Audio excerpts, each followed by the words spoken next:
बच्चों हमारा next chapter है blackberries the fruit.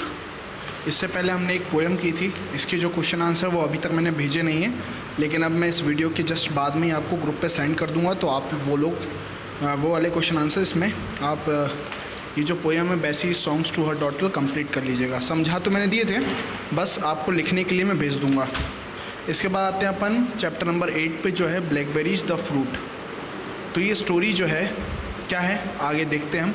Andrew was terribly upset. He had planned to go blackberrying with his friends, but all his plans were shattered when mother called him to go an errand as it was very important.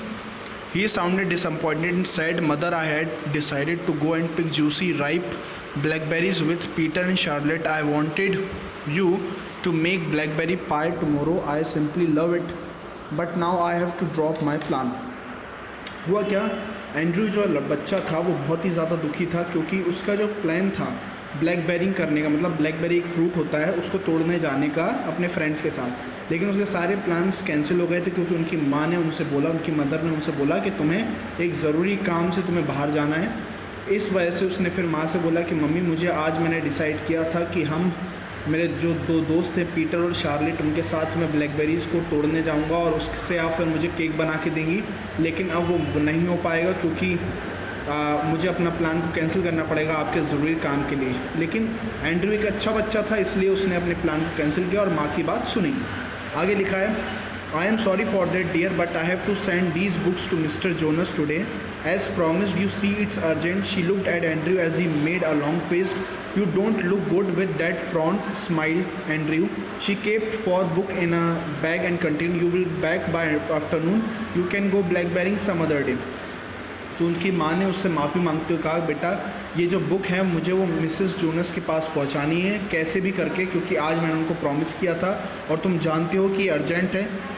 तो उन्होंने Andrew की तरफ देखते हुए कहा, तो Andrew ने एक लंबा सा फेस बना लिया, एक मुंह लटका लिया अपना, लेकिन फिर उनकी माँ ने कहा कि तुम इतना बुरी तरीके से अपना मुंह मत उतारो, स्माइल करो और ये 4 बुकें अपने बैग में रख कर उनको दे आओ और तुम आफ्टरनून तक वापस आ जाओगे और तुम ब्लैकबेरिंग करने किसी और दिन चले जाना। तो आगे क्या लिखा है, Andrew picked up the bag and was on his way. He did not utter a word when he left, but gave her a smile. He loved his mother dearly and liked to help her whenever possible. Nonetheless, today Andrew would have enjoyed blackberrying with his friends. They wouldn't be able to go again to pick berries until next Saturday. तो Andrew ने वो bag उठाया और अपने रास्ते पर चला गया। उसने कोई भी एक शब्द अपनी माता के विरोध में, अपनी मम्मी के विरोध में नहीं कहा, अपोजिट में नहीं कहा, लेकिन वो अपनी मदर को बहुत ज़्यादा प्यार करता था, इसलिए जो भी वो कहती थी उसको वो माना करता था। और इस वजह से, इस प्लान की वजह से वो शायद अगले सैटरडे तक ब्लैकबेरिंग करने नहीं जा पाएंगे, वो अपने मन में सोचता हुआ, लेकिन फिर भी मुस्कुराता हुआ चला गया। आगे लिखा हुआ है, Andrew came across Peter and Charlotte on his way. They shouted excitedly come along. Andrew को पीटर और शार्लेट भी रास्ते में मिले और उन्हें चिल्लाते हुए बोला कि तुम हमारे साथ आ जाओ। लेकिन आगे क्या लिखा हुआ है, Andrew he said, I can't go with you today, I have got to go to deliver these books to Mrs. Jonas in town. They wanted at him and said, "Oh, see you tomorrow." As soon as they went ahead, Andrew started whistling softly. He knew that whenever he was angry, whistling lifted his mood. तो आगे क्या लिखा हुआ है, Andrew ने कहा कि मैं तुम्हारे साथ नहीं जा सकता हूँ क्योंकि मुझे ये बुक मिसेस जोनस को शहर में दे के आनी है। और उन्होंने एक दूसरे की तरफ हाथ हिलाते हुए उनसे कहा कि हम तुम्हें कल मिलेंगे। और जैसे ही वो जाने लगे, एंड्रू अपनी सीटी बजाना स्टार्ट कर दी, क्योंकि एंड्रू को ये लगता था कि जब भी उसका मूड ख़राब होता है और जब वो सीटी बजाता है तो उसका मूड अच्छा हो जाता है। आगे लिखा हुआ है, when he reached Mrs Jones house she greeted him with a big smile and said, I am so glad you brought these books, you are nice boy, I am sure your mother is proud of you, you could have gone to the fields for blackberrying today like so many other children, but you came all the way here with my book. You are a responsible person. Thank you, Andrew. Now there is a big bramble in my backyard. I don't like blackberries. You may pick as many as you want to. तो जब वो Mrs Jonas के पास गया, उनके घर में गया, तो उनको नमस्ते किया और उन्होंने भी उसको नमस्ते किया और बड़ी स्माइल के साथ कहा कि मैं बहुत खुश हूँ कि तुम यहाँ पर आए।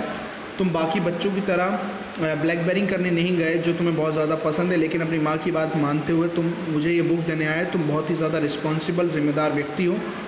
और उनको कहा थैंक यू कहा, धन्यवाद कहा, और एंड्रयू को कहा कि अब मेरे घर में जो बैकयार्ड है उसमें एक गार्डन है और वहाँ पे बहुत सारी ब्लैकबेरीज़ लगी हुई हैं, तुम चाहो तो वहाँ से जितनी चाहो उतनी तोड़ सकते हो। तो आगे लिखा है Andrew eye shone as he ran to the backyard with his bag the bramble was full of blackberries, he plucked them fast and with care until his bag was full. He gobbled as many as he could. The juice berries burst in his mouth. Soon he went back to Mrs. Jonas and thanked her. तो Andrew की जो आंखें थी वो खुशी से भर आईं, क्योंकि जब वो बैकयार्ड में गया तो उसने देखा कि यहाँ पर तो खूब सारी और बहुत ही अच्छी ब्लैकबेरीज़ हैं। तो उसने क्या किया, अपने बैग को उनको तोड़ तोड़ के अपने बैग को भरता गया और खाता भी गया उसी के साथ साथ, और उसका जूस जो था उसके माउथ में भर आने लगा। और जैसे ही जल्दी से उसने भरा और फिर वापस से मिसेस जोनस के पास गया और उनको बहुत ही धन्यवाद कहा। आगे लिखा है she smiled affectionately and said I am so happy that those blackberry will be of use to someone, your mother might make blackberry pie for you that you really deserve. उन्होंने स्माइल करते हुए कहा कि मैं बहुत ज़्यादा खुश हूँ कि तुम्हें ब्लैकबेरी जो है वो बर्बाद नहीं गई, लेकिन आप किसी के काम में आ जाएंगी, और तुम्हारी मम्मी जो है वो शायद इसका केक भी बनाना जानती हो जो तुम ज़्यादा पसंद करते हो और तुम्हारे लायक भी है, तुम उसका हक रखते हो। As Andrew hurried back he met Peter and Charlotte on the way, और जैसे ही एंड्रयू वापस गया तो उससे पीटर और शार्लेट भी मिले। और आगे क्या लिखा है they were surprised to see his bag full of luscious blackberries, whereas their bag weren't. Many children had gone out to the field to pluck blackberries, so Peter and Charlotte couldn't pluck too many of them. हुआ क्या, उनके जो bag थे वो ज़्यादा भरे हुए नहीं थे, लेकिन एंड्रयू के बैग बहुत ज़्यादा भरे हुए थे, क्योंकि पीटर और शार्लेट जब गए थे तो वहाँ पे और कई सारे भी बच्चे थे, तो वो अपनी ज़्यादा ब्लैकबेरीज नहीं तोड़ पाए थे। इसलिए उन्होंने देखा कि जो एंड्रयू है जो गया भी नहीं था उसके बैग हमसे ज़्यादा भरे हुए हैं। एंड्रयू आगे क्या लिखा है Andrew readily emptied some from his bag into theirs, they too were glad, they went home while Andrew's mother was amazed to see his basket. Andrew जल्दी से उसने क्या किया, अपने बैग में से निकाल कर अपने दोस्तों को भी दे दी और वो भी बहुत ज़्यादा खुश हो गए। फिर उसके बाद वो लोग घर गए और एंड्रयू की मदर जो थी वो बहुत ही ज़्यादा चकित थी बास्केट को देख के। She smiled as Andrew narrated the story, and soon a big blackberry pie was being baked in the oven. Andrew couldn't wait to taste the delicious pie. और फिर उन्होंने हंसते हुए एंड्रयू की तरफ देखा, एंड्रयू की माँ ने, जब एंड्रयू ने उनको स्टोरी सुनाई और कहा, और फिर उन्होंने एक बहुत बड़ा ब्लैकबेरी का केक बनाकर भी ओवन में रखकर भी उसे बनाने लग गई, और एंड्रयू फिर वेट नहीं कर पा रहा था कि कब वो केक को खाए। ये थी बेटा एरिक बेल्टन की कहानी में से लिया गया कुछ भाग, और ये थी एक समझदार और आज्ञाकारी ओबीडिएंट बच्चे के ऊपर जो अपनी माँ की बातों को सुनता है और साथ ही साथ दूसरों से अच्छा व्यवहार भी रखता है। इसके क्वेश्चन आंसर और एक्सरसाइज जो है बेटा हम नेक्स्ट वीडियो में करेंगे, और इसके पहले जो पोएम हम कर चुके हैं उसके जो क्वेश्चन आंसर है इसी वीडियो के साथ मैं इमेज आपको व्हाट्सएप पे सेंड कर दूँगा, उसको आप कंप्लीट कर सकते हैं।